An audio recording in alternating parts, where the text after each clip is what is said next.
분노를 참지 못하고 폭력을 휘두르는 중학교 2학년 남학생의 전화 상담에서 상담 목표를 어떻게 세울 것인가 라고 했습니다.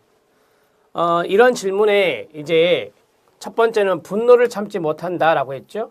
폭력을 휘두른다 라고 했어요.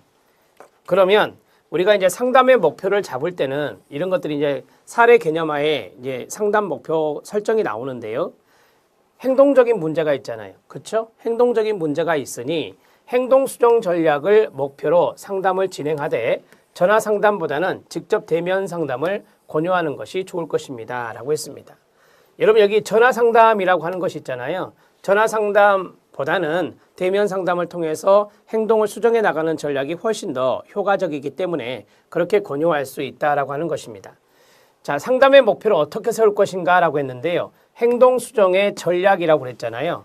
근데 여기에서는 좀 막연합니다. 그래서 우리가 목표 설정을 분노를 참지 못한다. 분노가 일어나려고 했을 때 우리가 이제 그러한 것들을 조금 수정할 수 있는 방법은 심호흡하기 이런 것들이 있습니다. 자, 심호흡하기, 그 다음에 이완 획득하기 이런 것들이 여기에 들어갈 수 있죠. 자, 구체적으로 상담 목표는 설정하는 게 좋다라고 했잖아요. 그래서 심호흡을 예를 들어서 분노를 참지 못하고 폭력을 휘두르는 것이기 때문에 상당히 오랜 기간 동안 심호흡을 할 필요가 있습니다. 그래서 뭐 한 5분에서 10분 정도, 5분에서 10분 정도 하고 그 다음에 심호흡과 이완 획득을 뭐 예를 들어서 하루에 5회 정도 한다든지 하루에 5회 정도 한 번 할 때마다 5분에서 10분 정도 심호흡을 한다. 그리고 거기에 대해서 이완 훈련을 하는 거죠. 그렇게 해서 분노를 어느 정도 조절하고 참아내는 그러한 것들이 여기에 들어갈 수 있습니다. 자, 폭력을 휘두른다라고 했잖아요. 그러면 이 폭력적인 행동 이런 것들은 우리가 바람직하지 못한 행동이기 때문에 그러한 것들은 바람직한 행동으로 수정하는 전략 이런 것들이 좀 필요할 수 있겠죠. 자, 바람직한 행동을 하는 것이 폭력을 휘두르지 않는 거거든요. 그래서 폭력적인 행동이 나타나지 않을 때마다 어떠한 강화물을 몇 번씩 준다든지 몇 가지를 준다든지 이러한 것들을 좀 생각하시고 여러분들이 말씀하셔도 될 것 같습니다. 자, 가장 이제 첫 번째 제가 하나 팁을 가르쳐 드린 것은 이제 심호흡이라든지 이완 획득과 연관된 것을 한번 말씀드려 봤습니다.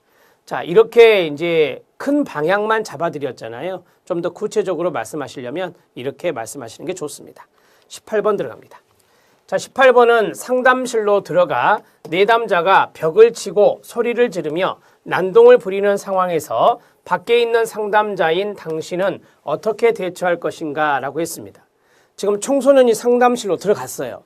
들어갔는데 벽을 칩니다. 소리를 지릅니다. 난동을 부립니다. 그러면 상담자가 지금 밖에 있는데 어떻게 대처할 것인가?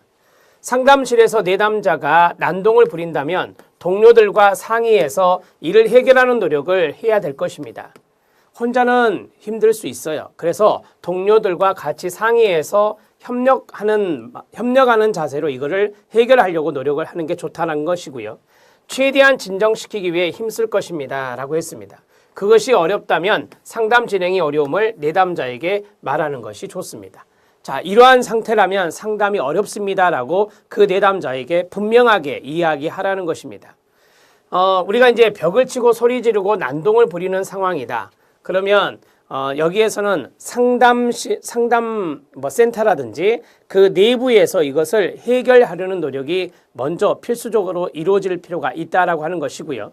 그 다음에 이제 그 내담자에게 더 이상 이렇게 된다면 상담이 어렵습니다라고 이야기해 주고 안내를 하라는 것입니다. 이렇게 해서 연결하시면 되겠습니다.